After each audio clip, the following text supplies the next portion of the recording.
করছো গো? এইটা কি করছো? পেঁয়াজের রসগুলো চোখে ঢুকাচ্ছি। কেন?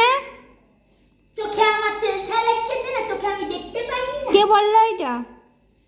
চোখে তেলসা লেগেছে, চোখে দেখতে পাইনি, তাই ভাবছি পেঁয়াজের রসগুলো চোখে ঢুকি ঢুকি যদি চোখের জ্যোতিটা একটু বাড়াতে পারি।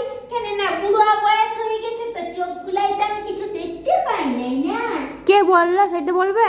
তোর বাপ বলছে, তোর বাপ বলছে কালকে আমাকে, বলছে তুমি চোখে দেখতে পাওনি, চোখে তোমার চেলসা লেগেছে, তুমি তো বুড়া হয়ে গেছে, চোখে তো কিছু আর দেখা যাচ্ছে না, আমাকে বলছে। তাই ভাবছি যে এই যে এত পেঁয়াজ নিচে চোখগুলাতে রসগুলা ঢুকি ঢুকি যদি আমি একটু চোখগুলার জ্যোতিটা বাড়াতে পারি, বাড়াই।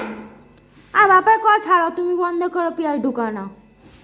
কেন তোর বাপকে কালকে বললাম যে হ্যাঁ ঘরে কোনো সবজি নেই আর আমারও আজকে টাইম নেই, যাও তো কোনো কিছু সবজি আনবে। তো পথ পেরিয়ে পেরিয়ে কতক্ষণ থেকে কতি কতি গেল, তো যাওয়ার পরে না হাজির করলে এগুলা এনে আমি হ্যাঁ এগুলা কি এনেছো গো? আমার তখন বলছে কেন চোখে দেখতে পাওনি, বুড়া হয়ে গেছো নাকি, চোখে চেলসা লেগে গেছে নাকি, দেখো এই তো সবজি এনেছি। আরে হ্যাঁ এগুলা কি সবজি গো? বলছি কেন এগুলা সবজি নয়, এগুলা ছাড়া কোনো কিছু সবজি হবে?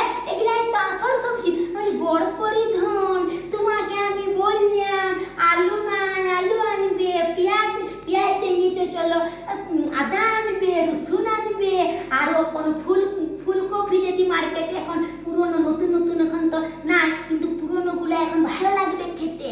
তো একটা একটা ফুলকপি দেখবে, চাই লাউ দেখবে, চাই পটল দেখবে, চাই কুঁদরি দেখবে, কোনো কিছু আনবে। তারা করে তুমি 8 বস্তা এগুলো এনে হাজির করলে দিয়ে আমাকে বলছে অত শত পারবো না, খাবার আছে এগুলা খান না, খাবার আছে চলে যা, আমাকে বলছে আনগে যা। আমি বলি গোড় করি ধন, আমিও মনে মনে ভাবলাম বেটা 8 বস্তা, এটা দেখো 8 বস্তা পেঁয়াজ নিয়ে এসছে।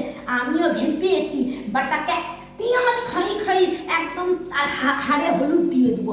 সাল্লা আমি এটাই ভেবেছি যে পেঁয়াজ পোস্ত খাওয়াবো, পেঁয়াজের ঝোল খাওয়াবো, পেঁয়াজের ঝাল খাওয়াবো, পেঁয়াজ চচ্চড়ি খাওয়াবো।